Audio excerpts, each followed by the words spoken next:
અનંત ઉપકારી, અનંત કલ્યાણને કરનારા તારક તીર્થંકરો આપણા સર્વ માટે અદ્ભુત એવા શાસનની સ્થાપના કરીને ગયા છે. શ્રી ભક્તામર સ્તોત્ર, જેને અગર બીજા નામથી બોલાવવું હોય તો એમ કહી શકાય શ્રી આદિનાથ સ્તોત્ર. શરૂઆતના શબ્દો ઉપરથી આપણે સૂત્રની ઓળખ લેતા હોઈએ છીએ, એટલે આપણે ભક્તામર બોલીએ છીએ.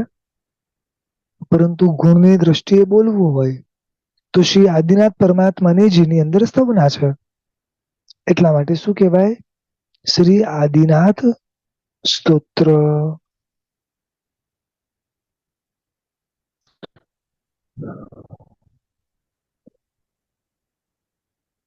આપણા બધા મહાપુરુષો અનેક રીતે આ જૈન શાસન પર ઉપકાર કરીને ગયા છે,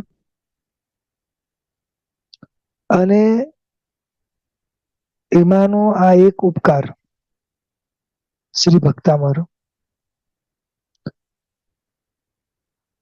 ચારે ફિરકાઓને માન્ય છે.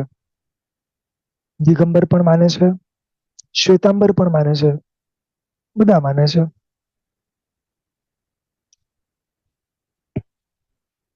સરળ ભાષામાં કહીએ તો જેને દરેક વ્યક્તિ માન સન્માન આપે છે એવું આ સ્તોત્ર છે. આ સ્તોત્રમાં એવું છે શું?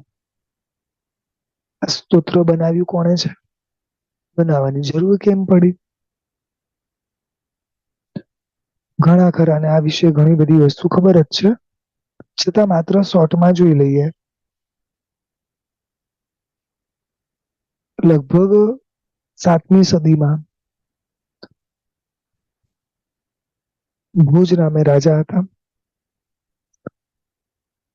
એ સમયે બ્રાહ્મણોનું વર્ચસ્વ ઘણું હતું, અને ત્યાં બે કવિ પણ હતા બ્રાહ્મણોના, મયુર અને બાણ. એ લોકોએ અમુક અમુક સાધનાઓ કરી હતી, અને એ સાધનાઓથી એ લોકો એવા એવા ચમત્કારો બતાડી શકતા હતા કે લોકો સહેજે એમની પ્રશંસા કરતા. લોકો તો ઇમ્પ્રેસ થાય, સાથે સાથે ત્યાંના જે રાજા હતા એ પણ ઇમ્પ્રેસ થઈ ગયા. એટલે રાજાના મનમાં એમ કે હવે આ ચમત્કારો વગેરે જે છે માત્ર કોની પાસે છે? બ્રાહ્મણો પાસે છે. અને બાહ્ય જગત તો શું માને છે કે જેની પાસે ચમત્કાર હોય ને એ જે શ્રેષ્ઠ હોય. એટલે રાજા એ લોકોને માન સન્માન વગેરે વિશેષ આપતા બ્રાહ્મણોને. એટલે એ સમયે આપણા જૈનોને લાગ્યું કે આવું થશે તો પછી આપણને ક્યારે કોઈ વસ્તુમાં સપોર્ટ જ નહીં મળે. અને થોડી થોડી એવી પ્રોબ્લેમ્સ હતી, એટલે એમણે ત્યાં નજીકમાં રહેલા શ્રમણ ભગવંતને વાત કરી, અને એ શ્રમણ ભગવંત એટલે આચાર્ય ભગવંત શ્રી માનતુંગ સુરીશ્વરજી, જે એક દ્રષ્ટિએ ખૂબ ભક્તિ કરતા, ભક્તિના યુગમાં ડૂબેલા,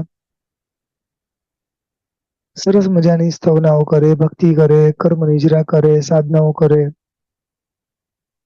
સંઘે એમને વાત કરી, યથા યોગ્ય ગુરુની પરમિશન લઈને એમણે એ નગરમાં આવવાનો વિચાર કર્યો, અને નગરમાં પધારે છે. રાજાને સમજાવે છે કે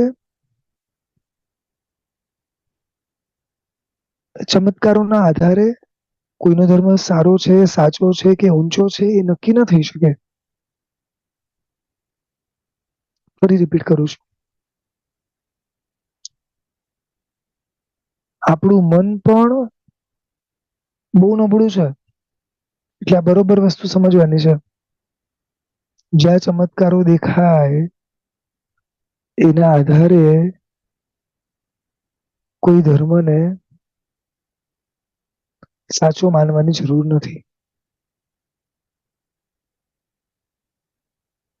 આ બધી તો એક પ્રકારની લબ્ધિઓ છે, શક્તિઓ છે, જે કોઈ પણ સામાન્ય વ્યક્તિને મળી શકે છે.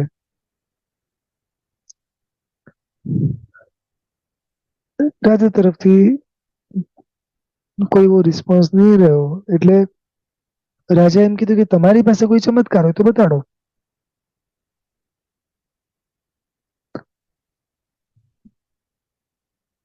શમણ ભગવંત કે છે કે આ અમારો આચાર નથી કે સામે ચાલીને કોઈ ચમત્કારો વગેરે બતાવવા. પરંતુ પ્રશ્ન જયારે જૈન શાસન હોય ત્યારે અમારી સામે કોઈ પણ તમે પ્રશ્ન મૂકશો તો અમે એને સોલ્વ કરશું. તમે જે બી કહો એની પરીક્ષા માટે હું તૈયાર છું. જો ગંભીર વ્યક્તિ, જ્ઞાની વ્યક્તિ, સમજુ વ્યક્તિ પોતાની પાસે રહેલી શક્તિઓ અને વિદ્યાઓ ક્યારે પણ સામેવાળાને બતાડીને એને ઝુકાવવાનો પ્રયાસ ન કરે. શમણ ભગવંતનો કોઈને ઝુકાવવાનો પ્રયાસ પણ નથી. પરંતુ જે માન સન્માન દરેક ધર્મને મળે છે એ આપણને પણ મળે. રાજા એમ સમજે એમ નતા અને પછી શમણ ભગવંતને બેડીઓ પહેરાવી દીધી. હવે એક વસ્તુ ખાલી પહેલેથી કહી દઉં છું કે ઘણી જગ્યાએ તમને 48 ગાથા મળશે અને ઘણી જગ્યાએ 44 ગાથા મળશે. આમાં એક મતાંતર છે. આપણે મોટાભાગે 44 ગાથા જ ગણીએ છીએ અને 44 જ માનીએ છીએ.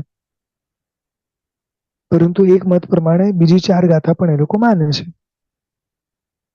એટલે એક મત એમ કે છે કે 48 બેડીઓ હતી અને એક મત એમ કે છે કે 44 બેડી હતી. તત્વ કેવડી જાણે જે સાચું હશે તે. એક મત એમ પણ કે છે કે 48 હતી પછી 4 પ્રક્ષિપ્તવામાં આવી એટલે કે એને ભંડારી દેવામાં આવી છે અને અત્યારે આપણે 44 બોલીએ છે. આવું છે. અત્યારે એટલું ખબર છે કે આપણે 44 ગણવાનું છે.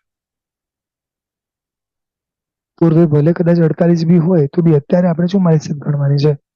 કારણ કે પરંપરામાં જે વસ્તુ જે રીતે આવે એ જ રીતે એનો સ્વીકાર હોવો જોઈએ. શમણ ભગવંત પ્રભુની ભક્તિમાં લીન થઈ જાય છે. એક સાધક જયારે લીન થાય ને ત્યારે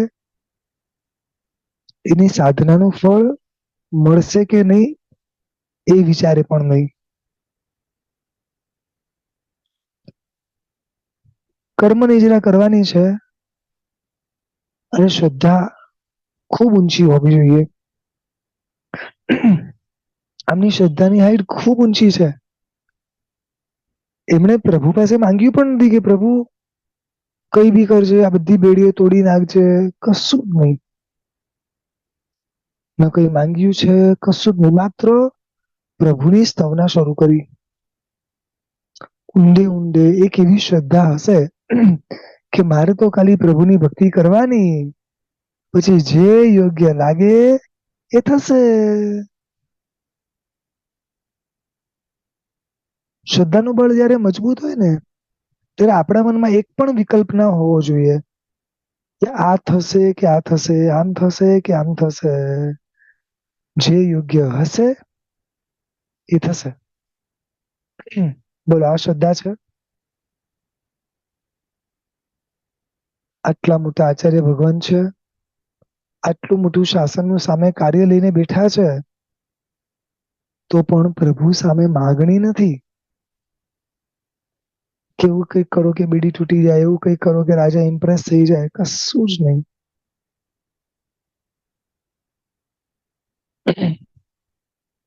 કર્મ નિજરાના અનેક સાધનો છે અને એમાંનું એક સરળ સાધન છે ભક્તિ યોગ.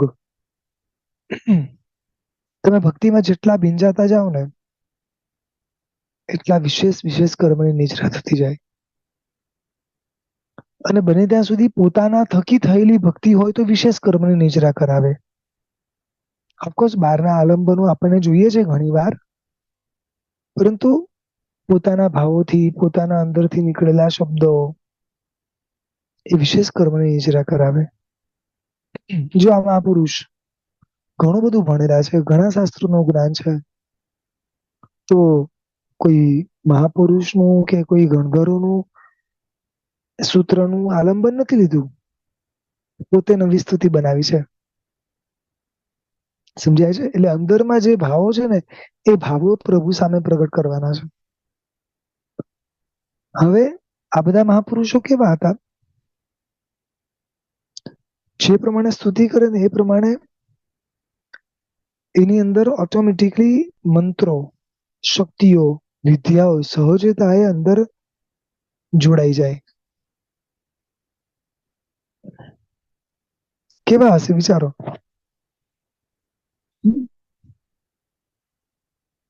એનો મતલબ કે એમના શબ્દે શબ્દે મંત્ર જ નીકળતા હશે, તો શ્લોકે શ્લોકે ને આ બધામાં મંત્ર નીકળે ને, રાઈટ? એનો મતલબ કે કેટલા બધા મંત્રોના સાધક હશે. ભક્તિ યોગ તો છે જ, પણ એમના પોતાની અંદર મંત્રની સાધના કેવી મજબૂત હશે. પદે પદે ક્યાંય ક્યાંય કેવી કેવી રીતે ગૂઢ રીતે દરેકમાં મંત્રો ભર્યા છે. સાથે સાથે દરેક સ્તુતિ આપણી ભાષામાં એક એક ગાથા ગમે તે રાગમાં નથી ગાવાની, એના માટે એક છંદ આપ્યો છે. વસંત તિલકા નામનો એક છંદ. પૂર્વના કાળમાં આના ગાવા વાળા ઘણા હશે. અત્યારે એનું મૂળ રાગ તો વિશેષ કોઈને ખબર નથી. શમન શમણી ભગવાન પાસે હજી મળે, પણ એટલીસ્ટ એમાં એટલું ધ્યાન રાખવાનું છે કે પહેલી અને ત્રીજી ગાથા છે ને એમાં છેલ્લેથી બીજો જે છે ને એ થોડો લંબાવાનો છે. એ લંબાઈને બોલાય છે જનરલી.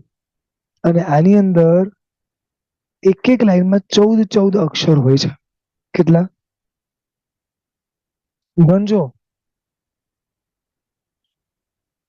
ટોટલ કાઉન્ટ કરશો તો 4 લાઈનના 54, 56 મિચ્છાનુક્રમ. આટલા અક્ષર થશે. જોઈન્ટ અક્ષર કાઉન્ટ નહીં કરવાના. અડધા અડધા હોય ને એ અડધા સિવાય આખા અક્ષર જ કાઉન્ટ કરવાના. વિચારો, આમ જયારે બનાવતા હશે ત્યારે આમ કેટલો ઉપયોગ હશે.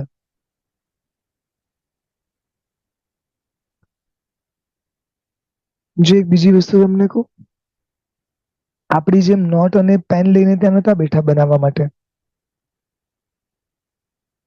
ખ્યાલ આવે છે? મારે તો એક કોઈને લેટર લખવો હોય ને તો બી નોટ અને પેન લેવા પડે ને એમાં બી પાછું છે ને ક્યારેક કેટલા છેકા થાય. બરોબર ને? કેટલો સુધારો વધારો થાય. એ મહાપુરુષનું જ્ઞાન કેવું હશે, ખાલી હું આપને સમજાવવા માંગુ છું કે એક પછી એક સ્તુતિઓ બનાવવાની છે તો કોઈ નોટ પેનની પણ જરૂર નથી. બુદ્ધિની તીવ્રતા, જ્ઞાનાવરણીનો ક્ષપસમ કેવો જબરદસ્ત હશે. આવા મહાપુરુષ બનાવી રહ્યા છે.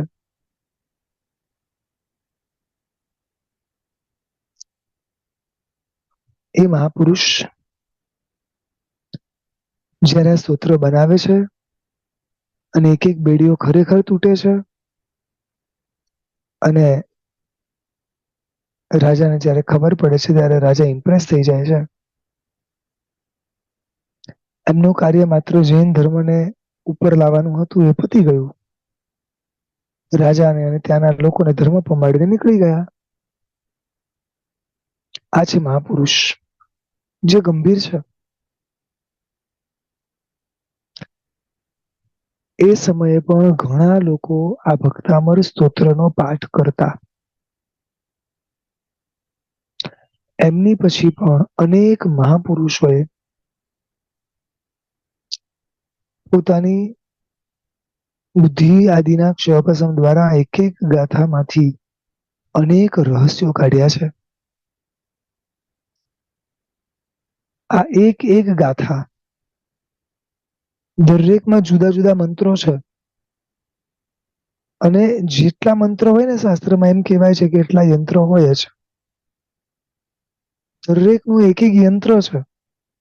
અને આ જે યંત્ર છે ને એની સાધના કોઈ શમણ કે શમણી ભગવંતની આજ્ઞા લઈને જ કરાય. પોતાની બુદ્ધિથી કે પોતાની ઈચ્છાથી ન કરી શકાય. અહીંયા હું આપને ખાલી બતાડીશ, પણ એમાં દરેકે દરેક અક્ષરોમાં જુદા જુદા અમુક પ્રયોગો છે. એ દરેક પ્રયોગો સાથે બધી સાધનાઓ કરવાની છે. એટલે સામાન્ય રીતે તો આપણે આની સાધના ન કરી શકીએ. પણ છતાંય જે આના એક એક પ્રયોગો છે એ આપણે ખાલી થોડું થોડું જોશું. શેના માટે?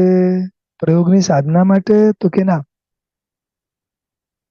આપણને આ મહાપુરુષ પ્રત્યે બહુમાન ભાવ જાગે એના માટે. આપણને એમ પણ થાય કે આપણા મહાપુરુષો પાસે કેવું જ્ઞાન હતું, કેટલી શક્તિ હતી, ને આજે પણ આપણા એક એક આ પદની અંદર, એક એક સ્તોત્રની અંદર કેટલી તાકાત છે. સર્વ ગુણોથી ભરેલો આપણો આ ધર્મ છે. આ બહુમાન ભાવ પ્રગટ કરવા માટે આપણે થોડું થોડું જાણશું. સવિશેષ યોગ્ય શમણ શમણી ભગવાન પાસેથી જાણવાનું.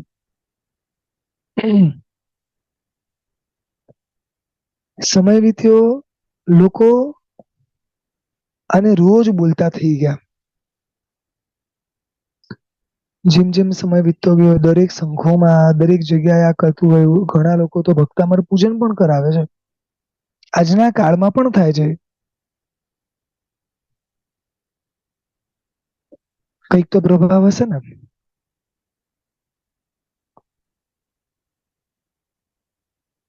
અત્યારે પણ ઘણા સંઘોમાં સવારે વહેલા ભક્તામર ગાવા વાળા વડીલો છે. રોજ સવારે બોલાય છે. એટલે આપણે એટલું ધ્યાન રાખવાનું કે આ કઈ સામાન્ય પદો નથી. નવ સ્મરણમાં જેને સ્થાન આપ્યું છે. અને આમ જોવા જઈએ તો કલ્યાણ મંદિર પણ છે, પણ ફેમસ તરીકે અગર કોઈ હોય ને તો ભક્તામર છે. ભક્તામર અને કલ્યાણ મંદિરમાં ભક્તામર હજી કોઈકે સાંભળ્યું હશે, ક્યાંક સાંભળ્યું હશે. કલ્યાણ મંદિર શમન શમણી ભગવાન તો ક્યારેક કે તો, બાકી એ સિવાય લગભગ કલ્યાણ મંદિર બોલવામાંય નથી આવતું ને સાંભળવામાંય નથી આવતું. છે તો એના પણ એટલા જ પ્રભાવો. પણ અત્યારે આનું પુણ્ય એવું છે કે લોકો ઉપર એટલા અસર કરે છે એના એક શબ્દો, કે લોકોને ખૂબ અહોભાવથી ગાય છે. એટલે આપણે જે પણ રીતે થઈ શકે એ રીતે આપણે પ્રયત્ન કરવાનો છે. હવે હું પલ્લી ગાથાથી અહિયાં શરૂઆત કરું છું. પલ્લી ગાથાની અંદર આમ જોવા જઈએ તો પહેલી અને બીજી આમ બે જોઈન્ટ ગાથા છે. પણ એ પહેલી ગાથાને આપણે જોઈ અને પછી આપણે એના એક અર્થ તરફ પ્રયાસ કરશું. સૌ પ્રથમ શરૂ કરીએ એ પૂર્વે આ સ્તોત્રને બનાવનારા આચાર્ય ભગવાન શ્રી માનતુંગ સુરેશ્વરજીના ચરણોમાં કોટી કોટી વંદના. અને આ સ્તોત્ર આપણા સુધી પહોંચાડનારા આવા અનેક મહાપુરુષો વગેરે જે જીવો છે, તે સર્વે જીવોના ચરણોમાં કોટી કોટી વંદના. અનેક મહાપુરુષોએ આનું અદ્ભુત વર્ણન કર્યું છે. અનેક મહાપુરુષોએ આના થકી લોકોને ધર્મ પવાડ્યો છે. અનેક મહાપુરુષોએ આના થકી જૈન શાસનની ખૂબ પ્રભાવના કરી છે. અનેક મહાપુરુષોએ આની સરસ મજાની સાધના કરી છે. તો આ દરેકે દરેક જીવોના ચરણોમાં કોટી કોટી વંદના. તમે પણ ભૂતકાળમાં જેની પણ પાસે આ ભક્તામર ભણ્યા હો, એ ગુરુને યાદ કરજો, એમને વંદના કરજો. એ પણ આપણા એટલા જ ઉપકારી છે. જાણવા માટે કહી દઉં કે શ્રી આદિનાથ પરમાત્મા નું પુણ્ય બહુ મજબૂત છે. એટલે અહિયાં સ્તુતિ શ્રી આદિનાથ પરમાત્માની થઈ રહી છે. 22 ભગવાનના શાસનમાં. બોલો, શાસન કોનું? શ્રી વીર પ્રભુનું. પણ સ્તુતિ કોની થઈ રહી છે? શ્રી આદિનાથ પરમાત્માની. ચાલો. ભક્તામર પ્રણત મૌલિમણિ પ્રભાણા. જો ભા પછી જરાક લંબાયું. મુદ્યોતકમ દલિત પાપતમો વિતાનમ. અહીંયા ક્યાંય લંબાયું નથી. સમ્યક પ્રણમ્ય જીનપાદ યુગમ યુગાદા. સમજાયું? બાલંબનમ ભવજલે પતતામ જનાનામ. પહેલી અને ત્રીજી ગાથામાં, ત્રીજી લાઈનમાં છેલ્લેથી એક પાછળ જવાનું, ત્યાં આગળ લંબાવાનું છે. આનાથી પણ હજી ઘણા આના વિશેષ હશે અમુક, પણ આટલું આપણને ખબર છે એટલે આપણે આટલો પ્રયત્ન કરવાનો. હવે આના અર્થને સામાન્યતયા પહેલા સમજી લઈએ. જો કે આમ તો અડધી ગાથા છે એટલે અધૂરી ગાથા છે, પણ પેલા અધૂરી ગાથાનું સમજી લઈએ, પછી એને પૂર્ણ કરશું. શું કે છે કે ભક્તામર પ્રણત મૌલિમણિ પ્રભાણા. ભક્ત એવા દેવો એ જયારે પરમાત્માને નમસ્કાર કરે છે, પ્રણત નમસ્કાર કરે છે મૌલિમણિ પ્રભાણા, ત્યારે એમના મુગટમાં રહેલા જે મણિઓ છે એનું તેજ જે પ્રભુના ચરણ કમળમાં રિફ્લેક્ટ થાય છે. થોડું હજી આગળ બીજું વિશેષણ આપે છે કે પાપ રૂપી અંધકારના સમૂહનો નાશ કરનાર. કારણ કે આમ જયારે પ્રકાશ આટલો બધો રિફ્લેક્ટ થાય, કેવી રીતે બધું પાપનો નાશ થાય, એ રીતે પાપોનો નાશ થાય છે. મુદ્યોતકમ દલિત પાપ તમો વિતાનમ. અને પાપ રૂપી અંધકારના સમૂહનો નાશ કરનાર આપણા ચરણ યુગલ છે. અને ત્રીજી વાત કરે છે, બાલમ બનમ ભવજલે પતતામ જનાનામ. એટલે કે સંસાર રૂપી સમુદ્રમાં ડૂબતા એવા અમારા જીવો માટે આ આપનું ચરણ યુગલ છે એ ખૂબ ઉપકારી છે. સમ્યક પ્રણમ્ય જીનપાદ યુગમ યુગાદા. આ યુગની શરૂઆતમાં રહેલા શ્રી આદિનાથ પરમાત્મા આપના જે ચરણ કમળને નમસ્કાર કરે છે એ વ્યક્તિ બધી રીતે પાર પામે છે. આ એકદમ સરળ અર્થ છે. હવે આપણે એને થોડું વિશેષથી જોઈએ. સૌ પ્રથમ અહીંયા વાત કરી છે પરમાત્માના ચરણ યુગલની. યુગલ એટલે બે ચરણ કમળ. એકની તો વાત હોય જ નહીં, બે ચરણની વાત હોય.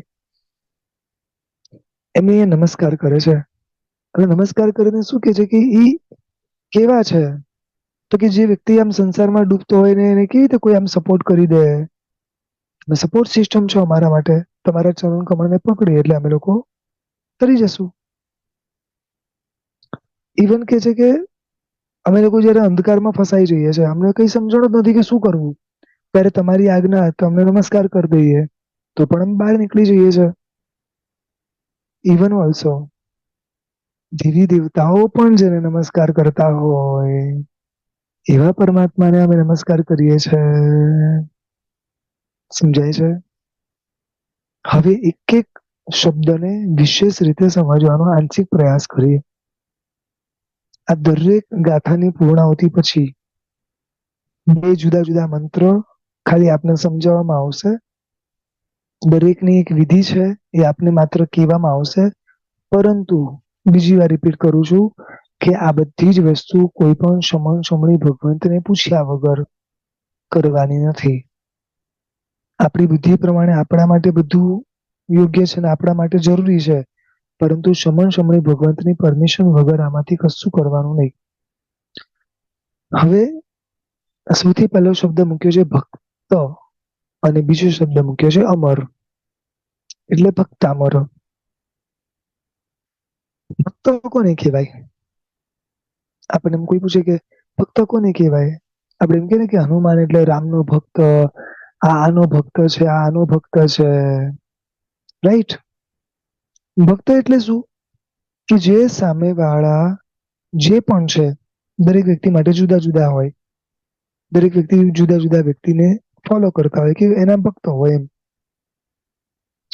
સામેવાળાની પાછળ એટલા બધા ગાંડા હોય, સામેવાળા પ્રત્યે એટલો બધો એને રાગ હોય, અહોભાવ હોય, બહુમાન ભાવ હોય કે એના માટે એ કઈ પણ કરવા તૈયાર થઈ જાય.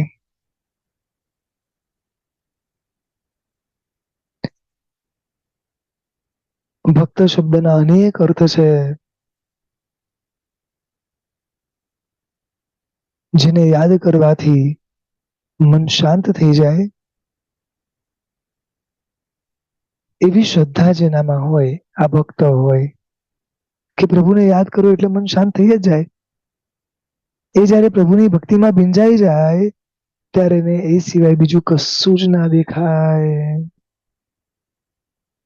નજીકના સમયમાં ભક્તિમાં શ્રેષ્ઠ લેવલ પર બેસાડી શકાય એવા એક આચાર્ય ભગવાન થઈ ચુક્યા છે. આચાર્ય ભગવાન શ્રી કલાપૂર્ણ સુરેશ્વરજી મહારાજા. ભક્તિમાં બેસાડો પછી કલાક, 2 કલાક, 4 કલાક જાય કોઈ ખબર ના પડે.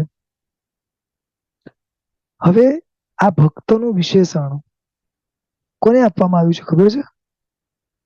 અમર શબ્દ મૂક્યો છે. હવે આમ તો અમર એટલે શું કે જેને હવે મરવાનું નથી. હવે એ તો આ જગતમાં કોણ છે? સિદ્ધ પરમાત્મા. એક દ્રષ્ટિએ જોઈએ તો સિદ્ધ પરમાત્મા જ એવા છે ને જેનું મૃત્યુ નથી, એટલે મોક્ષમાં ગયા એ ગયા, હવે પછી કઈ પાછા આવવાના છે નહીં, એટલે એને અમર કહેવાય. છતાં અહીંયા વ્યવહારથી અમર શબ્દ જે છે ને એ દેવ માટે મુકાયો છે. કોના માટે? દેવ માટે, દેવ દેવી એમ.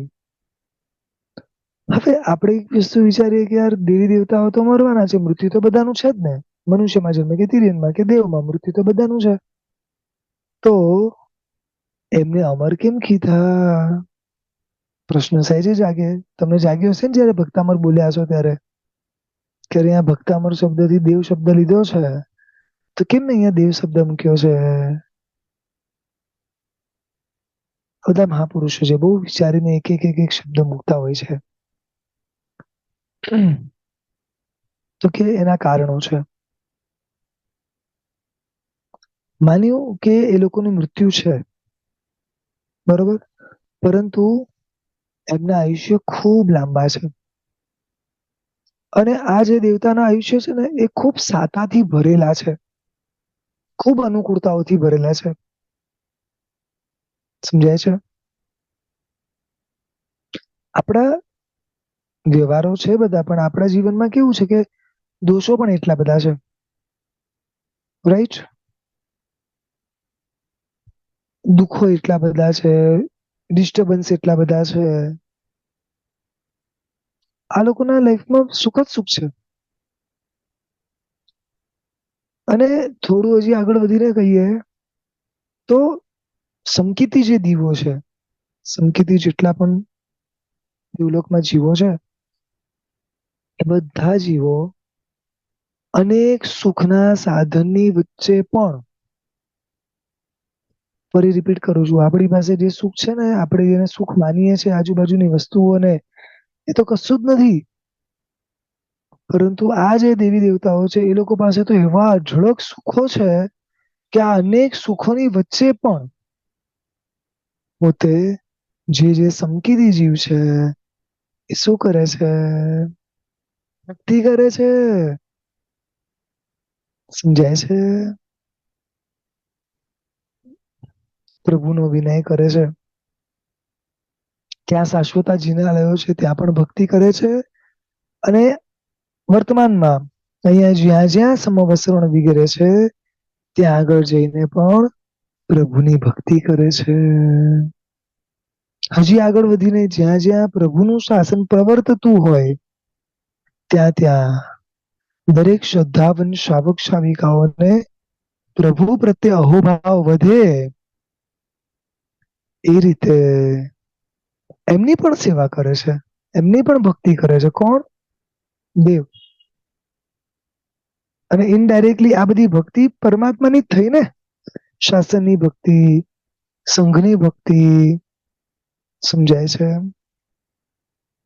એટલે આમ જોવા જઈએ તો દેવ જેવા કોઈ ભક્ત નથી. એ થયું ને અહીંયા તમે ક્યાંય બી જોશો તો પરમાત્માના કલ્યાણકોની ઉજવણીનો સૌથી મોટો લાભ મોટા ભાગે તમે જોશો તો કોને મળે છે? જીવન કલ્યાણક થાય તમને મને ખબર પડે છે કે જીવન થયું? કશું ખબર નથી પડતી, શાંતિથી સૂતા જોઈએ છે. સમજાય છે? દેવો જાય છે એટલે કે પોતાના સ્થાનેથી ત્યાં આગળ શ્રી રમથુણમથી ભક્તિ કરે છે પ્રભુની. સમજાય છે? પ્રભુના જન્મ મહોત્સવ કોણ ઉજવે છે? ઓફકોર્સ એમના મા બાપ પણ ઉજવે છે, પણ દેવી દેવતાઓ જે રીતે ઉજવે છે એ રીતે થોડી ઉજવી શકે છે.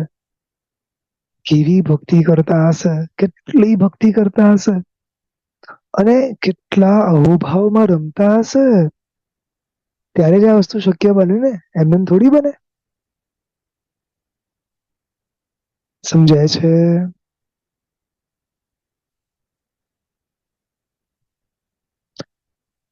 થોડું હજી આગળ વિચારીએ.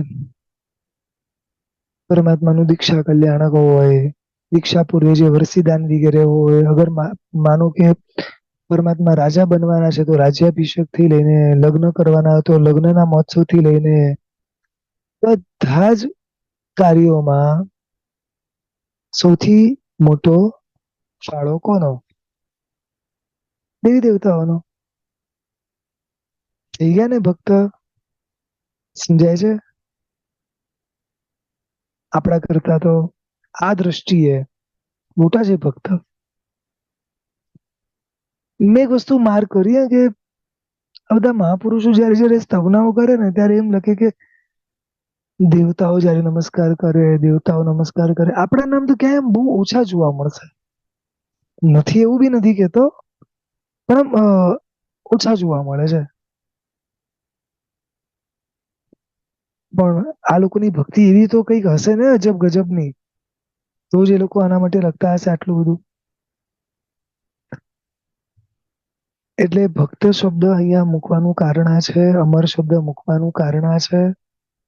પરમાત્માના દરેક કલ્યાણકોની ઉજવણી ગણો કે દરેક દ્રષ્ટિએ ગણો, આજ શ્રેષ્ઠ છે. એમના જેવી ભક્તિ બીજું કોઈ કરી શકતું નથી. સમજાયું બરોબર? એટલે ભક્ત અને પ્લસ અમર એટલે ભક્તામર. પછી લખે છે કે પ્રણત મૌલી મણિપ્રભાણા. આ બધા સંકેતી જે દેવો હોય એ બધા કેવા હોય? તો કે ખૂબ ઊંચા આત્મા હોય, ગુણવાન હોય, વિનય વાળા હોય. એટલે પરમાત્માને જુએ કે પરમાત્માનું નામ સાંભળે, એમનું મસ્તક અહોભાવથી ઝૂકી જાય. ક્યારે આમ એવું જોયું છે કે કોઈ વ્યક્તિ આમ પ્રભુનું નામ બોલીને આપણું આમ મસ્તક તરત ઝૂકી જાય, અથવા આમ એક અહોભાવ અંદરથી ઉછળવા લાગે? બહુ ઓછું, બહુ જ ઓછું. સમજાય છે? દીકરીને પારકા ઘરે મોકલી હોય અને ત્યાંથી દીકરીની પ્રશંસા થતી હોય અને આપણું આમ કાન સાંભળતો હોય તો આમ કે એક્સાઇટમેન્ટ હોય, એ આનંદ થાય. સમજી ગયા ને?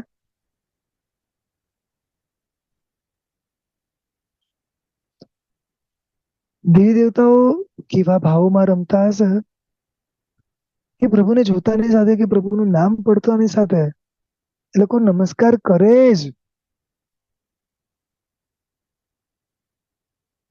કેટલી બધી વાર વાતો વાતોમાં ઋષભ ને મહાવીર ને આવા નામ એમને એમ બોલી લઈએ છે. ઘણી વાર સાચું કહું, આપણા પ્રમાદના કારણે કે અજ્ઞાનતાના કારણે નામ પણ સરખી રીતે બોલાતા નથી. આગળ શ્રી શબ્દ પણ મુકાતો નથી. હા, ભક્તિના ભાવમાં હો અને એ રીતે તમે બોલો એ આખી વસ્તુ જુદી છે. સમજાયું? જય આદિનાથ કે એ આખું અલગ છે. પણ ઇન જનરલી જયારે વ્યવહારો કે વાત થતા હોય ત્યારે પ્રભુ પ્રત્યે કેટલો વિનય હોવો જોઈએ. મને ખબર છે નાનપણમાં જે શીખવાડતા ને, પહેલા શ્રી આદિનાથ, આમ જે શ્રી શબ્દ છે ને આમ એને એમ સેન્ટરમાં મૂકતા, બીજા શ્રી, આ જે શ્રી શબ્દ મુકાતો ને, હવે શ્રી શબ્દ બહુ ઓછો દેખાય છે. દેખાય છે? તમને કોઈ પૂછે કે તમારે ત્યાં કયા પરમાત્મા છે? કુંથુનાથ, ધર્મનાથ, એટલે ડાયરેક્ટ જે શબ્દ દેખાય છે ને, સમજાયું? જે શ્રી શબ્દ નીકળી ગયો. ધ્યાન રાખવાનું. અહીંયા એમ કે છે કે પ્રણત મૌલી મણિ પ્રભણ, એટલે કે એ લોકો પણ નમે છે. અને એ લોકો નમે છે ત્યારે શું થાય છે એની વાત કરે છે. તો પ્રણ હતો, આમ જોવા જઈએ તો નતો એટલે નમસ્કાર કરવો, એનો અર્થ તો સીધે સીધો છે જ. છતાં અહીંયા પ્રણ તો મૂક્યું કે પ્રકૃષ્ટ રીતે નમસ્કાર. પ્રકૃષ્ટ રીતે એટલે શું? આમ ઈચ્છાપૂર્વક નો નમસ્કાર, આમ લડી લડીને વળી વળીને આમ ઝૂકવાનું મન થાય. આપણે ખબર છે અમુક ને જોઈએ તો આમ એટલા બધા અહોભાવ થાય કે આમ ઉભા ઉભા અંદર આમ વારે ઘડે પ્રણામ પ્રણામ કરતા જઈએ. તો એવા ભાવ જયારે પ્રગટ થાય એને કહેવાય પ્રણત, પ્રકૃષ્ટ રીતે નમસ્કાર. હજુ એક વસ્તુ તમને કહું વિચારવા માટે, કે આપણે નમસ્કાર કરીએ છીએ શેનાથી? આપણા શરીરના આમ 5 અંગ એટલે પંચાંગ પ્રણિપાત કહીએ, પણ આમ જનરલી 2 હાથ અને મસ્તક, મુખ્ય તો મસ્તક ઝુકાવીએ છે ને, બરોબર છે? એટલે આપણા શરીરમાં જે મુખ્ય અંગ છે એ અંગને આપણે ઝુકાવીએ છે. ક્યાં આગળ ઝુકાવીએ છે? પ્રભુના ચરણ કમળમાં. એક વસ્તુનો વિચાર કરો, ઉત્તમ શું છે? પ્રભુ જે આપણા શરીરમાં પણ ઉત્તમ શું છે? આપણું મસ્તક છે, તો આપણે ઝુકાવ્યું, રાઈટ? તો પ્રભુના શરીરમાં પણ ઉત્તમ મસ્તક છે ને, આપણે મસ્તક થી મસ્તકને નમસ્કાર કરીએ છીએ. નહીં સમજાયું? મારું મસ્તક અને પરમાત્માનું મસ્તક થોડી આમ કઈ સામ સામે આવે છે. આપણે ક્યાં નમસ્કાર કરીએ છીએ? એમના ચરણ યુગલને, રાઈટ? કેમ? આમ જોવા જઈએ તો પગ તો આમ સામાન્ય વસ્તુ કહેવાય, છતાં એમ કહેવાય છે કે ગુણવાન વ્યક્તિના પગનો સ્પર્શ આપણી અંદર ગુણોની વૃદ્ધિ કરાવે. જેમ કે માતા પિતાને રોજ પ્રણામ કરવા, ગુરુને પ્રણામ કરવા, ઉપકારીઓને પ્રણામ કરવા, રાઈટ? અને સાયન્સના હિસાબે બી એવું અમુક લોકો કે છે કે આપણી આંગળી વગેરે આ બધા પ્રાણ ઉર્જાથી યુક્ત હોય. પ્રભુના ચરણ કમળને અડે ને એટલે આખી ઉર્જા, એનર્જી આપણી અંદર ઉભી થાય. બધું સાયન્સ આવું અલગ અલગ માને છે. પણ આપણી એક દ્રષ્ટિએ વિચારીએ કે ગુણવાન વ્યક્તિને કરેલો નમસ્કાર, તો આ જગતમાં સર્વશ્રેષ્ઠ ગુણવાન તો પરમેષ્ઠી છે, ને પરમેષ્ઠીમાં પણ શ્રેષ્ઠ શ્રી અરિહંતો અને શ્રી સિદ્ધ પરમાત્મા છે, રાઈટ? એટલે આવા જે પરમેષ્ઠી છે એમને હું નમસ્કાર કરું છું. એટલે અહીંયા દેવી દેવતાની વાત કરે છે કે એ દેવી દેવતાઓ જે બધું જ લઈને બેઠા છે, બધી સમૃદ્ધિના માલિક છે, છતાં આટલા મોટા વ્યક્તિ કોને નમસ્કાર કરે? સમજાય છે? પરમાત્માને. ઘણી વાર સ્ટોરીમાં એવું સાંભળ્યું છે કે દેવલોકની અંદર કોઈ મુનિ ભગવાનની પ્રશંસા થાય કે કોઈ શ્રાવક શ્રાવિકાની પ્રશંસા થાય, તો અમુક લોકો છે ને જે ત્યાંના મિથ્યા દ્રષ્ટિ દેવો હોય ને એ સહન ન કરી શકે. કારણ કે એ લોકો પોતાની જાતને શ્રેષ્ઠ માને છે. એટલે એ લોકો નીચે પરીક્ષા કરવા આવે છે. આવા તો કેટલા દાખલા આપણે સાંભળ્યા છે. તો આનો મતલબ એ તમે વિચારી જુઓ કે એ દેવોની પાસે કેટલી લબ્ધિઓ શક્તિઓ હશે જન્મથી મૃત્યુ સુધી. આટલા બધા લબ્ધિઓના શક્તિઓના રૂપ પણ કેટલું જબરદસ્ત, બધું શ્રેષ્ઠ છે એમની પાસે. આટલું શ્રેષ્ઠ જેમની પાસે છે એ વ્યક્તિ પણ પ્રભુને નમસ્કાર કરતા હોય અને એ પણ ઉત્તમ ભાવોથી વારંવાર લડીને ઝૂકીને ખૂબ અહોભાવ પૂર્વક તો એ જેને નમે છે એ કોઈ સામાન્ય વ્યક્તિ તો ના જ હોય.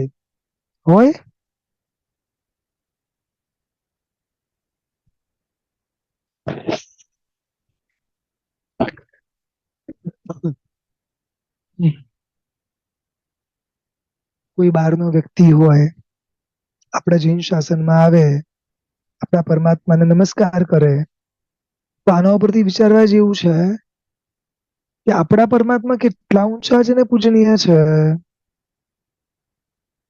તે સેલિબ્રિટી વધારે મહત્વનો કે પરમાત્મા વધારે મહત્વના? પરમાત્મા. આ દ્રશ્ય જોઈને પ્રભુ પ્રત્યે અહોભાવ થવો જોઈએ કે પ્રભુ તમને દેવતાઓ નમસ્કાર કરવા આવે, અને પણ કરોડોની સંખ્યામાં. એક બે હોય તો બરોબર છે. શાસ્ત્રમાં જે પ્રમાણે વાત આવે છે કે મિનિમમ 1 કરોડ દેવી દેવતાઓ પ્રભુને કેવળ જ્ઞાન પછી આજુબાજુ હાજર જ હોય. આવા દેવતાઓ જયારે તમને નમસ્કાર કરતા હોય તમારા ચરણ કમળને, તો ખરેખર એક અહોભાવ લેવા જેવું છે, અહોભાવ કરવા જેવું છે. કેવા હશો પ્રભુ આપ? અને જ્યારે પ્રભુ આ દેવતાઓ આપને નમસ્કાર કરે ત્યારે દેવતાઓના મુગટમાં જે રત્ન છે એ રત્નના રિફ્લેક્શન આપના પગના નખમાં પડતા હોય. દેવતાઓનું તેજ તો કશું નથી, મુગટનું તેજ તો કશું નથી, પણ આપના પગનું તેજ તો એનાથી વિશેષ છે. એટલે એના આભાથી, એની પ્રભાથી પ્રભુના જે અંદરના કિરણો છે એ તો ઓર ઉછળે છે અને ઓર તેજ વાળા ઓર પ્રકાશમાન થઈ જાય છે. સમજાય છે? કેવા હશે? તમને ખબર છે પ્રભુના ચરણ કમળ માટે કેટલા બધા આવા ગ્રંથો છે કે કેટલા બધા શ્લોકો છે ખાલી ચરણ યુગલ માટે, કે કેમ નમસ્કાર કરે છે આ ચરણ યુગલને, શું મહત્વનું છે આ ચરણ યુગલ.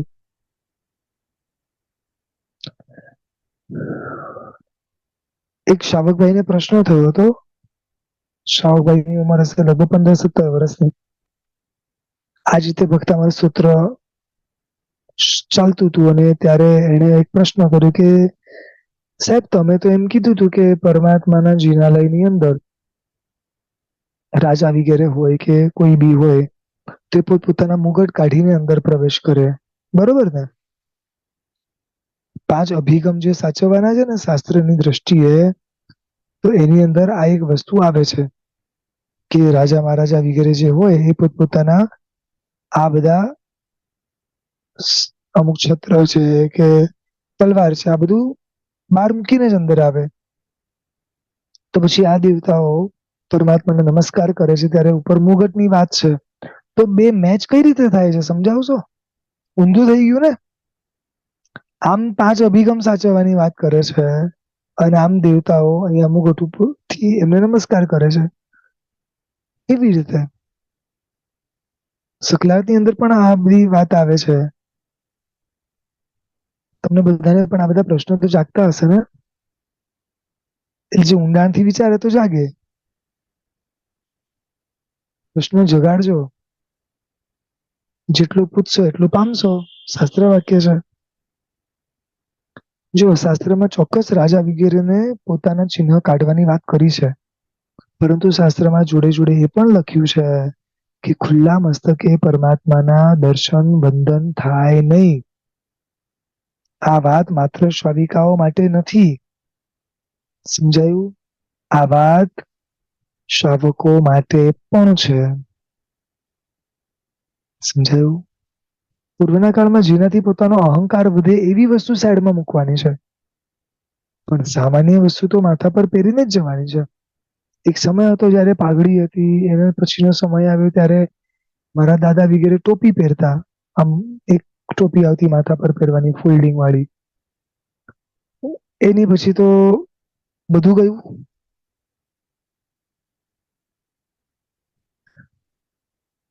ઘણી જગ્યાએ આજે પણ ગુરુકુલમ વગેરેમાં અમુક અમુક સરસ મજાના આપણા દીકરા દીકરીઓ માથા પર ટોપી રાખીને ભણે છે,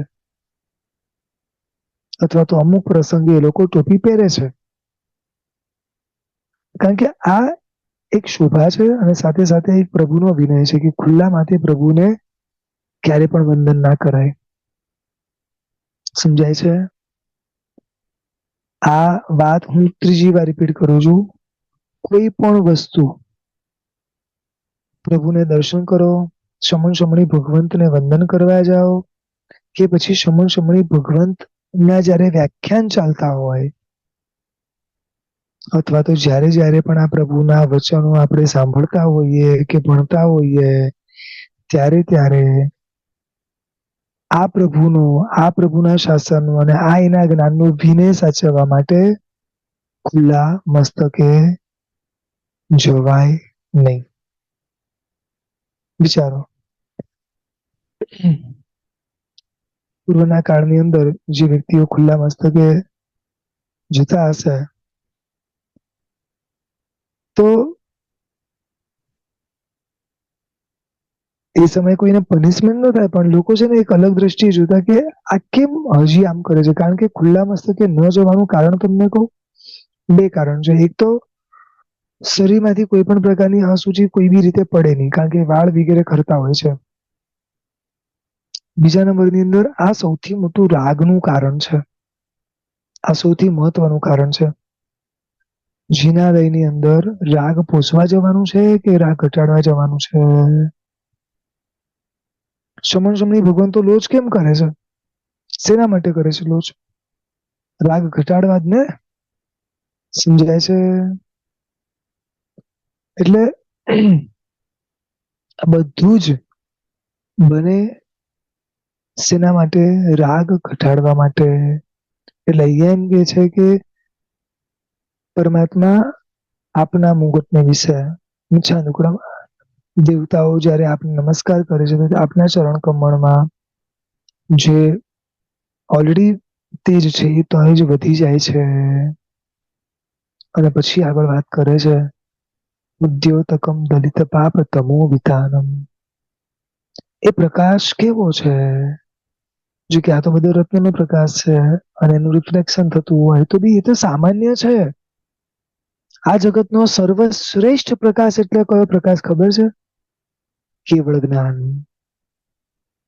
સૂર્ય એકવાર નહીં ઉગે તો ચાલશે, પણ આ વિશ્વમાં કેવળ જ્ઞાનની જરૂર છે. સમજાય છે? અને ખરેખર આ એક વિશ્વનું પુણ્ય છે કે અર્ધી દ્વીપની અંદર એક પણ ક્ષણ એવી નહીં જાય કે એક પણ જીવ કેવળ જ્ઞાન વગરનો તમને મળશે. કોઈક ને કોઈક જીવને અઢી દ્વીપની અંદર ક્યાંક ને ક્યાંક તો કેવળ જ્ઞાન થયેલું કોઈ પણ કાળમાં મળશે. હું જે શબ્દ બોલું છું રિપીટ કરું છું, ધ્યાન રાખજો. આખા વિશ્વની અંદર, એટલે કે આમ તો હવે અઢી દ્વીપની જ વાત છે, કારણ કે એની બહાર તો મનુષ્ય છે નહીં, એટલે કેવળ જ્ઞાન થવાની શક્યતા નથી. એટલે અઢી દ્વીપની અંદર ક્યાંય પણ એક જીવ તો કેવડી મળશે, મળશે ને મળશે. મહાવીરની વાતો કરીએ તો એક એક પરમાત્માના પરિવારમાં 10-10 લાખ કેવડી છે.